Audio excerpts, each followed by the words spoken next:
Merci, Monsieur le Président. Ma question s'adresse à Monsieur le Premier ministre. Monsieur le Premier ministre, le candidat Macron avait promis qu'il ferait une réforme du système de retraite en la rendant plus juste, plus lisible et plus simple.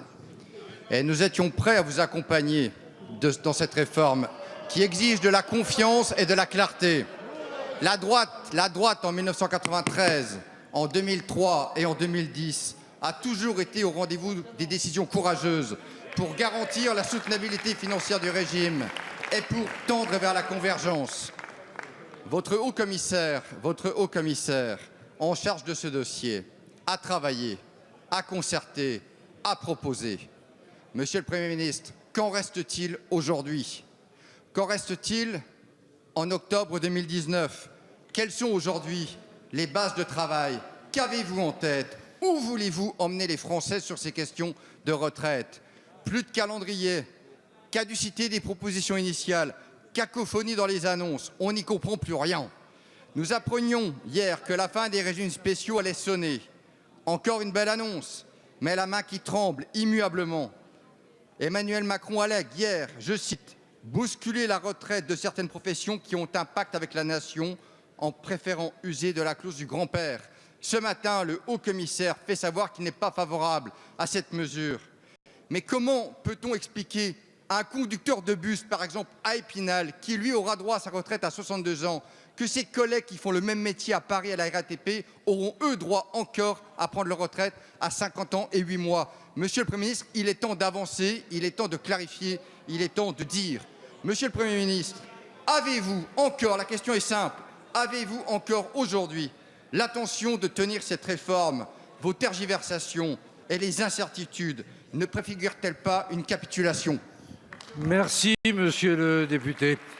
La parole est à monsieur Jean-Paul Delevoye, haut-commissaire aux retraites. Monsieur le Président, monsieur le député Stéphane Viry, je veux aussi rendre hommage à toutes les réformes qui ont été engagées depuis 1993, tant par des gouvernements de gauche ou des gouvernements de droite, qui ont apporté, et j'en faisais partie, et qui ont apporté 70 milliards permettant au système d'être proche de l'équilibre. Depuis la remise de mon rapport le 10 juillet, le Premier ministre s'est exprimé très clairement au Conseil économique, social et environnemental, a fixé un cap, une méthode. Cette méthode, c'est 350 réunions, catégorie par catégorie, où par rapport à l'objectif que nous nous sommes fixés, d'un système qui a pour vocation de redistribuer en faveur de 40% des retraites les plus faibles, de faire en sorte que les femmes, qui aujourd'hui sont 3 millions à bénéficier d'une majoration pour enfants, demain seront 8 millions, à faire en sorte que le minimum contributif soit porté à 1 000 €, ce qui est une demande très forte du monde agricole, du monde artisan et du monde commerçant. Nous sommes, avec mes équipes et chaque équipe de ministres concernés, en train de prouver et de montrer à chaque profession qu'il y a une solution qui permette, et vous êtes avocat par exemple, de faire en sorte que ceux-ci puissent s'intégrer sans conséquence sur l'équilibre économique de leur cabinet. Et nous avons remis à chacun de leurs représentants les hypothèses qui montrent que ceci est possible.